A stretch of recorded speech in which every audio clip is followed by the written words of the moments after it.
احنا هنا في واحدة من أقدم المزارع في المنصورية في مصر كلها للنباتات الزينة. احنا بنتكلم في 50 سنة تقريبا. بص حضرتك، احنا الوالد بدأ النشاط دوت من الستينيات.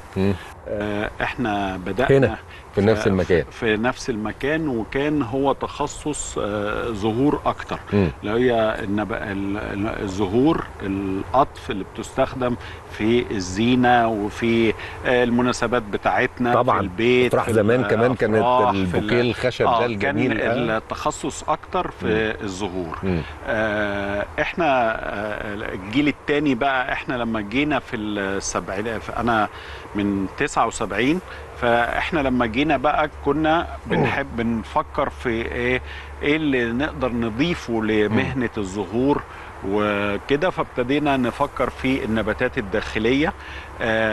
كان وقتها النباتات الداخلية اللي موجودة في مصر محدودة الأصناف جدا. احنا بنتكلم في السبعينات ما كانتش كتيرة. فطبعا مع الواحد ابتدى يتفرج، يروح معارض، يزور بلاد بره بقى وبتاع، بناخد خبرات طبعا. يعني تعتبر هولندا من أكتر البلاد المتخصصة في الزينة وفي النباتات والبتاع.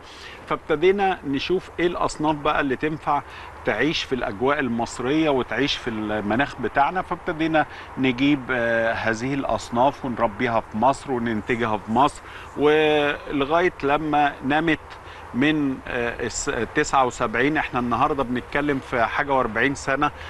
مهنه الزينه بقت مهنه كبيره. عايز اسال حضرتك حاجه بمناسبه الكلام ده معناه اننا ابتداء من نهايه السبعينات بدايه الثمانينات ابتدينا ندخل اصناف ما كانتش موجوده في مصر. ما كانش موجوده. زي ايه بقى؟ صح. ما احنا النباتات الداخليه، احنا كل الاصناف النباتات الداخليه دي تعتبر من الاصناف الجديده. زي اشهرها ايه؟ او حتى ممكن لو احنا قلنا مش يعني مثلا احنا نقول على نبات الكروتون. نبات الكروتون كان موجود منه اصناف في اسكندريه، بس الورق بتاعها، اللون بتاعها، لا دلوقتي بقت في اصناف كتيره. لما ابتدينا نجيب اصناف مستورده، هي الاصناف المستورده احنا جبناها وكترناها في مصر، عقلناها يعني عقلناها. عملنا منها حطيناها في حضانات، حطينا منها حضانات. جميل. لان طبعا احنا لو اشتغلنا بس عمليه استيراد وبيع بتبقى التكلفه عاليه، ومش مش كل الناس تقدر تتحملها. النهارده نبات الزينه متاح للكل. في ال40 سنه اللي فاتوا زي ما بنقول اصناف جديده دخلت، اصناف جديده بقى فيها الامهات بتاعتها اللي نقدر نعقل منها، والمزارع اللي اشتغلت احنا زمان المزارع اللي كانت بتشتغل في هذه الاصناف محدوده على اصابع اليد الواحده. النهارده بعد 40 سنه المزارع دي بقت بالمئات، وبقت ابواب رزق الناس كتيره قوي كتير كتير. حضرتك انت النهارده حضرتك في منطقه المنصوريه فيها لا يقل عن 2000 3000 مشتل، كلها جميل. ناس بتشتغل، كلها ناس بتنتج، كلها باب رزق ليها يعني. طبعا.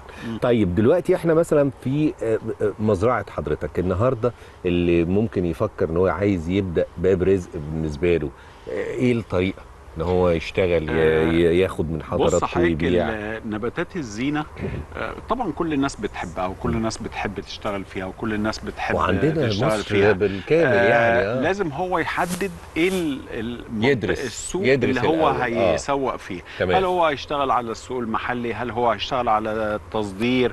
هل هو هيشتغل على السوق اللي هو بتاع اللاندسكيب، بتاع النباتات الخارجيه، بتاع البيوت؟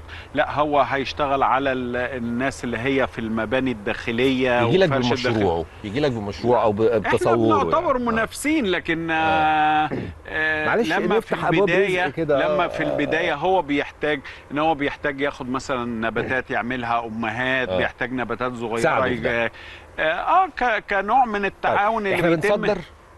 هقول لحضرتك حاجه، احنا بصراحه بقى كده بنصدر عشان دي حاجه مهمه اننا نساعد فيها. الزينه احنا لما بنتكلم في جزء زهور وجزء نباتات. والنباتات بتنقسم الى نباتات خارجيه ونباتات داخليه. النباتات الخارجيه اللي هي في البيوت والحدائق الخارجيه وتزيين المدن والداخليه اللي زي البامبو والحاجات اللي احنا عندنا جوه البيت بقى، وجوه اللوبي بتاع اللوكندات والبنوك والحاجات دي. والزهور اللي هي محلات الزهور او في الفنادق والافراح والحفلات وكده.